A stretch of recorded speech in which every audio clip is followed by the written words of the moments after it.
VK Mishra present. हमारे channel पे बने रहने के लिए हमारे चैनल को लाल बटन दबा करके सब्सक्राइब करें और साथ में बेल आइकन घंटी दबाएं।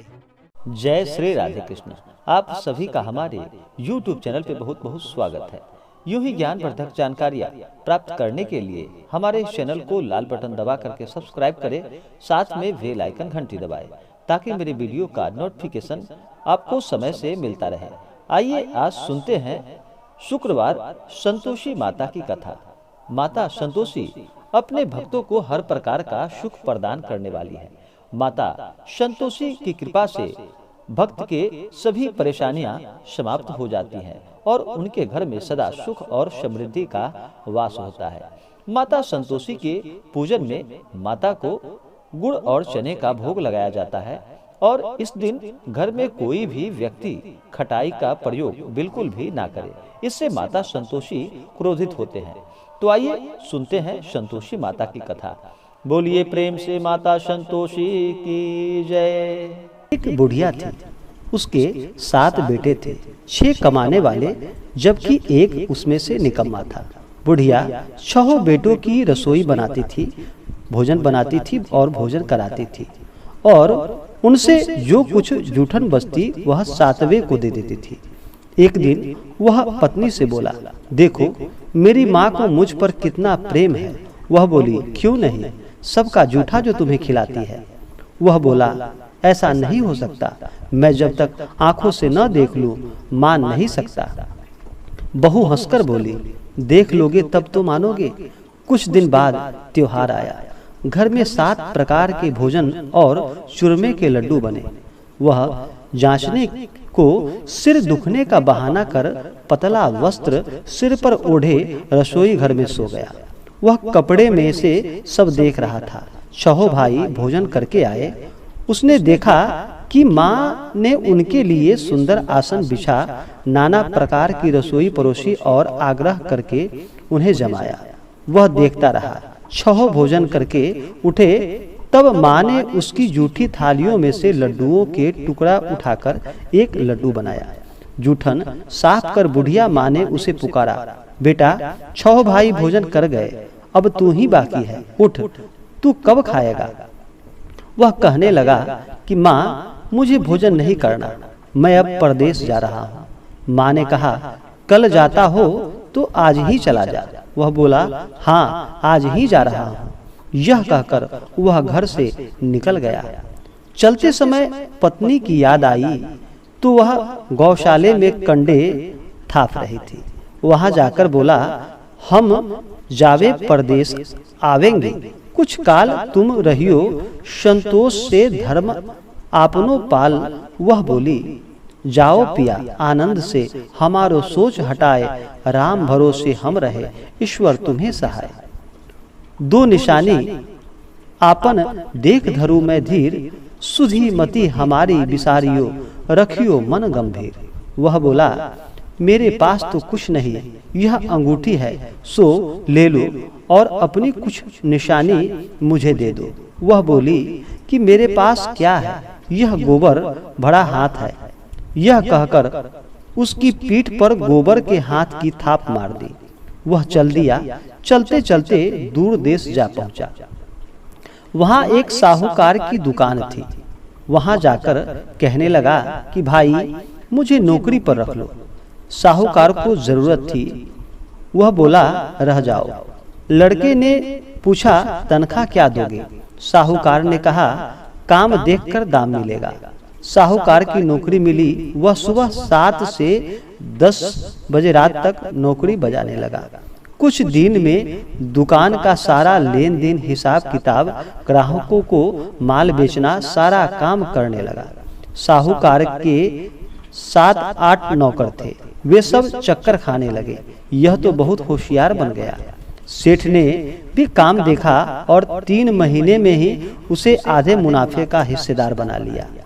वह कुछ वर्ष में ही नामी सेठ बन गया और मालिक सारा कारोबार उस पर छोड़कर चला गया। इधर उसकी पत्नी को सारा सास ससुर दुख देने लगे, सारी गृहस्थी का काम कराने लगे। उसे लड़की को लकड़ी लेने के लिए जंगल भेजते थे। इस बीच घर के आटे से जो भूसी निकलती उसकी रोटी बनाकर रख दी जाती और फूटे नारियली में पानी दे दिया जाता। एक दिन वह लकड़ी लेने जा रही थी। रास्ते में बहुत सी स्त्रियां संतोषी माता का व्रत करती दिखाई दी। वह वहां खड़ी होकर कथा सुनने लगी और पूछा, बहनों, तुम किस देवता का व्रत करती हो और उसके करने से क्या फल मिलता है? यदि तुम इस व्रत का विधान मुझे समझाकर कहोगे तो मैं तुम्हारा बड़ा एहसान मानूंगी। तब उसमें से एक स्त्री बोली, सुनो, यह संतोषी माता का व्रत है।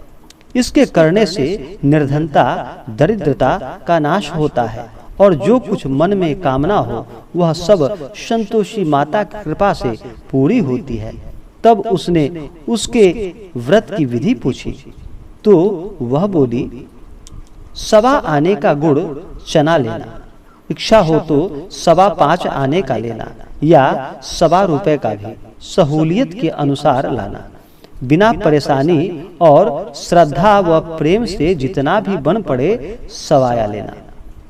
प्रत्येक शुक्रवार को निराहार रहकर कथा सुनना। इसके बीच कर्म न टूटे, नहीं तो लगातार नियम का पालन करते रहना, तभी तुम्हारे लिए अच्छा होगा। सुनने वाला कोई न मिले तो घी का दीपक जला उसके आगे या जल के पात्र को सामने रखकर कथा कहना। जब कार्य सिद्ध न हो नियम का पालन करना और कार्य सिद्ध हो जाने पर व्रत का उद्यापन करना। 3 मास में माता फल पूरा करती है। यदि किसी के ग्रह खोटे भी हों तो भी माता वर्ष भर में कार्य सिद्ध करती है। फल सिद्धि होने पर उद्यापन करना चाहिए, बीच में नहीं। उद्यापन में 2.5 सेर आटे का खाजा तथा इसी परिणाम से खीर तथा चने का साग करना। 8 लड़कों को भोजन कराना। जहाँ तक मिले देवर, जेठ, भाई, बंधु के न मिले तो रिश्तेदारों को, पास पड़ोसियों को बुलाना। उन्हें भोजन कराकर यथाशक्ति दक्षिणा दे माता का नियम पूरा करना। उस दिन घर में खटाई न कोई खाए। यह सुनकर बुढ़िया की लड़के की बहू चल दी। रास्ते में लकड़ी के बोझ को बेच दिया और उन पैसों से गुड़ और चना ले माता के व्रत की तैयारी कर आगे चली और सामने मंदिर देखकर पूछने लगी, यह मंदिर किसका है? सब कहने लगे कि यह संतोषी माता का मंदिर है। यह सुनकर माता के मंदिर में जाकर चरणों में लौटने लगी। दीन हो विनती करने लगी, दीनहीन की तरह, माँ, मैं निपट अज्ञानी हूँ, व्रत के कुछ भी नियम नहीं जानती हूँ, मैं दुखी हूँ। हे माता जगत जननी, मेरा दुख दूर करो, मैं तेरी शरण में हूँ। माता को दया आई। एक शुक्रवार बीता कि दूसरे को उसके पति का पत्र आया और तीसरे शुक्रवार को उसका भेजा हुआ पैसा आ पहुंचा। यह देखकर जेठानी मुंह सिकोड़ने लगी, लड़के ताने देने लगे, काकी के पास पत्र आने लगे, रुपया आने लगी। अब तो काकी की खातिर बढ़ेगी। बेचारी सरलता से कहती, भैया कागज आवे, रुपया आवे, हम सब के लिए अच्छा है। ऐसा कहकर आंखों में आंसू भरकर संतोषी माता के मंदिर में आ मातेश्वरी के चरणों में गिरकर रोने लगी। माँ, मैंने तुमसे पैसा कब मांगा? मुझे पैसे की क्या काम है? मुझे तो बस अपने सुहाग से ही काम है। मैं तो अपने स्वामी के दर्शन मांगती हूँ। तब माता ने प्रसन्न होकर कहा कि जा बेटी, तेरा स्वामी आवेगा। यह सुनकर खुशी से बावली होकर घर में जा काम करने लगी। अब संतोषी माँ विचार करने लगी, इस भोली पुत्री को मैंने तो कह दिया कि तेरा पति आएगा, लेकिन कैसे? यह तो इसे स्वप्न में भी याद नहीं करता। उसे याद दिलाने को मुझे ही जाना पड़ेगा। इस तरह माताजी उस बुढ़िया के बेटे के पास जा स्वप्न में प्रकट होकर कहने लगी, साहूकार के बेटे सो रहा है या जागता है? वह कहने लगा, माता, सोता भी नहीं, जागता भी नहीं हूँ, कहो क्या आज्ञा है। तो माँ कहने लगी, तेरे घर बार कुछ है कि नहीं। वह बोला, मेरे पास सब कुछ है, माँ बाप है, बहू है, क्या कमी है। माँ बोली, भोले पुत्र, तेरी बहू घोर कष्ट उठा रही है, तेरे माँ बाप उसे परेशानी दे रहे हैं, वह तेरे लिए तरस रही है, तू उसकी सुध ले। वह बोला, माँ, हे माता, यह तो मालूम है, परंतु जाऊं तो जाऊं कैसे। परदेश की बात है, लेन देन का कोई हिसाब नहीं, कोई जाने का रास्ता नहीं आता, कैसे चला जाऊं। तो माँ कहने लगी, मेरी बात मान, सवेरे नहा धोकर संतोषी माता का नाम ले, घी का दीपक जला, दंडवत कर दुकान पर जा बैठ। देखते देखते सारा लेन देन चुक जाएगा, जमा का माल बिक जाएगा, सांझ होते होते धन का भारी ढेर लग जाएगा।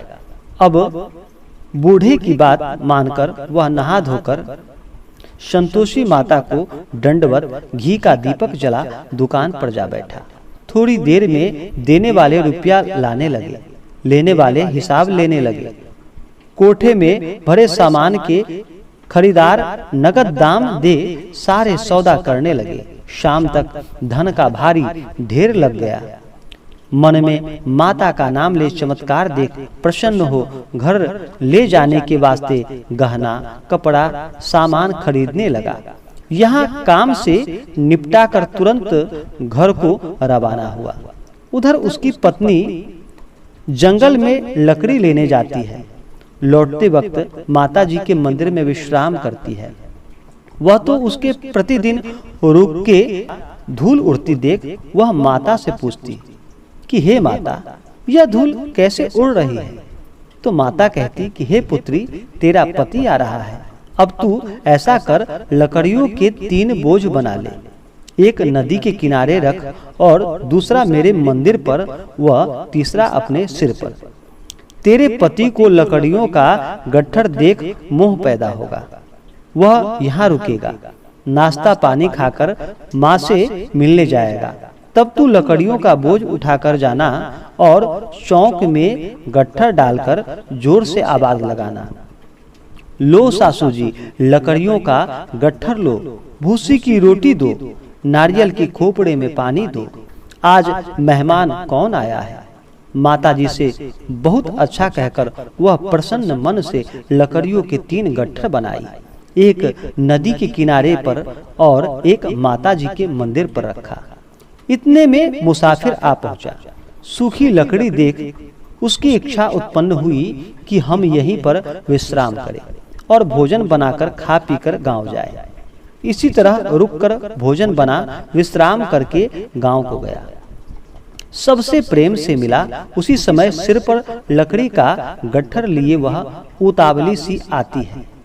लकड़ियों का भारी बोझ आंगन में डालकर जोर से 3 आवाज देती है, लो सासू जी, लकड़ियों का गट्ठर लो, भूसी की रोटी दो, आज मेहमान कौन आया है। यह सुनकर उसकी सास बाहर आकर अपने दिए हुए कष्टों को भुलाने हेतु कहती है, बहू ऐसा क्यों कहती है, तेरा मालिक ही तो आया है, आ बैठ, मीठा भात खा, भोजन कर, कपड़े गहने पहन। उसकी आवाज सुन उसका पति बाहर आता है। अंगूठी देख व्याकुल हो जाता है। माँ से पूछता है कि माँ, यह कौन है। तो माँ बोली, बेटा, यह तेरी बहू है। जब से तू गया है तब से सारे गांव में भटकती फिरती है, घर का काम काज कुछ करती नहीं है, 4 पहर आकर खाना खा जाती है। वह बोला, ठीक है माँ, मैंने इसे भी देखा और तुम्हें भी। अब दूसरे घर की चाबी दो, मैं उसमें रहूंगा। माँ बोली, ठीक है, जैसी तेरी मर्जी। तब वह दूसरे मकान की 3री मंजिल का कमरा खोल सारा सामान वहीं रखकर एक दिन में राजा के महल जैसा ठाट बाट बन गया। अब क्या था, वह सुख भोगने लगी। इतने में शुक्रवार आया। उसने पति से कहा कि मुझे संतोषी माता के व्रत का उद्यापन करना है। पति बोला, खुशी से कर। वह उद्यापन की तैयारी करने लगी। जेठानी के लड़कों को भोजन के लिए कहने गई। उन्होंने मंजूर किया, परंतु पीछे से जेठानी ने अपने बच्चों को सिखाया, देखो भोजन के समय खटाई मांगना, जिससे उसका उद्यापन पूरा न हो। लड़के जिमने आए, खीर खाना पेट भर खाया, परंतु बाद में खाते ही कहने लगे कि हमें खटाई दो, खीर खाना हमको नहीं भाता। देखकर अरुचि होती है। वह कहने लगी, भाई खटाई किसी को नहीं दी जाएगी, यह तो संतोषी माता का प्रसाद है। लड़के उठ खड़े हुए, बोले पैसा लाओ। भोली बहू कुछ जानती नहीं थी, उन्हें पैसे दे दिए। लड़के ने उसी समय हट करके इमली खटाई ले खाने लगे। यह देखकर बहू पर माता जी ने कोप किया। राजा के दूत उसके पति को पकड़ कर ले गए। जेठ जेठानी मन माने वचन कहने लगे, लूट लूट कर धन इकट्ठा कर लाया था, अब सब मालूम पड़ जाएगा जब जेल की मार खाएगा। बहू से यह सब सहन नहीं हुआ। रोती हुई माता जी के मंदिर में गई, कहने लगी कि हे माता, तुमने क्या किया? हंसाकर अब भक्तों को रुलाने लगी। माता बोली, बेटी तूने उद्यापन करके मेरा व्रत भंग किया है। वह कहने लगी, माता मैंने कुछ तो अपराध नहीं किया, मैंने तो भूल से लड़कों को पैसे दे दिए थे, मुझे क्षमा करो, मैं फिर तुम्हारा उद्यापन करूंगी। माँ बोली, अब भूल मत करना। वह कहने लगी, अब भूल नहीं होगी, अब बतलाओ वे कैसे आवेंगे? माँ बोली, जा पुत्री, तेरा पति तुझे रास्ते में आता मिलेगा। वह निकली, राह में पति आता मिला। वह पूछी, कहाँ गए थे? वह कहने लगा, इतना धन जो कमाया है उसका टैक्स राजा ने मांगा था, वह भरने गया था। वह प्रसन्न हो गई और बोली, भला हुआ, अब घर को चलो। कुछ दिन बाद फिर शुक्रवार आया। वह बोली, मुझे फिर माता का उद्यापन करना है। पति ने कहा, करो। बहू ने फिर जेठ के लड़कों को भोजन को कहने गई। जेठानी ने एक दो बातें सुनाई और सब लड़कों को सिखाने लगी, तुम सब लोग पहले ही खटाई मांगना। लड़के भोजन से पहले कहने लगे, हमें खीर नहीं खानी, हमारा जी बिगड़ता है, कुछ खटाई खाने को दो। वह बोली, खटाई किसी को नहीं मिलेगी, आना हो तो आओ। वह ब्राह्मण के लड़के लाकर भोजन कराने लगी। यथाशक्ति दक्षिणा की जगह एक एक फल उन्हें दिया। संतोषी माता प्रसन्न हुई। माता की कृपा होते ही 9वें मास में उसके चंद्रमा के समान सुंदर पुत्र की प्राप्ति हुई। पुत्र को पाकर प्रतिदिन माता जी के मंदिर को जाने लगी। माँ ने सोचा, यह रोज आती है, आज क्यों न इसके घर चलूं। यह विचार कर माता ने भयानक रूप बनाया। गुड़ चने से सना मुख, ऊपर सुंड के समान होठ, उस पर मक्खियां भिन भिना रही थी। देहली पर पैर रखते ही उसकी सास चिल्लाई, देखो रे, कोई चुड़ैल डाकनी चली आ रही है, लड़को इसे भगाओ, नहीं तो किसी को खा जाएगी। लड़के भागने लगे, चिल्लाकर खिड़की बंद करने लगे। बहू रोशनदार में से देख रही थी और प्रसन्नता से पागल बन चिल्लाने लगी, आज मेरी माता जी मेरे घर आई है। वह बच्चे को दूध पीने से हटाती है। इतने में सास का क्रोध फूट पड़ता है। वह बोली, क्या उतावली हुई, बच्चे को पटक दिया। इतने में माँ के प्रताप से लड़के ही लड़के नजर आने लगे। वह बोली, माँ, मैं जिसका व्रत करती हूँ यह संतोषी माता है। सबने माता जी के चरण पकड़ लिए और विनती कर कहने लगे कि हे माता, हम सब मूर्ख हैं, अज्ञानी हैं, तुम्हारे व्रत की विधि हम नहीं जानते, व्रत भंग कर हमने बड़ा अपराध किया है। जग माता, आप हमारा अपराध क्षमा करो। इस प्रकार माता प्रसन्न हुई और बहू। तो आशा करता हूँ कि यह जानकारी आपको अच्छा लगा हो। ऐसे ही जानकारियाँ प्राप्त करते रहने के लिए हमारे चैनल को लाल बटन दबा करके सब्सक्राइब करें, साथ में बेल आइकन घंटी दबाएं ताकि मेरे वीडियो का नोटिफिकेशन आपको समय से मिलता रहे। वीडियो को लाइक और अपने मित्रों तथा दोस्तों के साथ शेयर करें। जय श्री राधे कृष्ण। धन्यवाद।